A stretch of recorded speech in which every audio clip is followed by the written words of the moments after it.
Kull sena jiġu preżentati mal-50,000 qatt. Sal-lum professjonisti fil-kamp legali kellhom imorru l-qorti biex jaċċessaw dawn l-atti. Permezz ta' sit justice.gov.mt, avukati, nutara u prokuraturi legali se jkunu jistgħu jagħmlu dan mill-uffiċċji tagħhom. Pass li sar b'ħidma mal-mita u lill-President tal-Kamra tal-Avukati laqa b'entużjażmu. L-effett tagħha ħajkun li l-klient ħajkun moqdi aħjar peress li aħna ħajkun din l-informazzjoni iktar available. Ġifieri naħseb ultimately ħajn biex il-proċess ta' ġustizzja ħajitħaffef ħajkun iktar effiċjenti.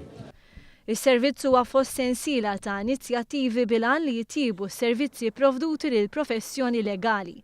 Tkellimna mal-Ministru Owen Bonnici. L-għan aħħar jkun li d-dokumenti kollha li hawn fil-qorti jiġu scanned u jiġu uploaded fuq din is-sistema. U allura niġu NIT-based court u naħseb ikunu fuq qudiemnet fl-Ewropa kollha.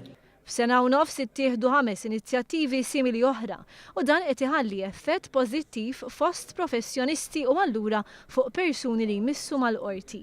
Xeddan il-prokuratur legali Peter Sammut. L-improvements kienu ħafna dal-aħħar. Meta imħallef jagħti degrees nirċevuh fuq telefon, nirċevuh fuq l-internet. Din informazzjoni qabel ridna fiżikament imorru għaliha.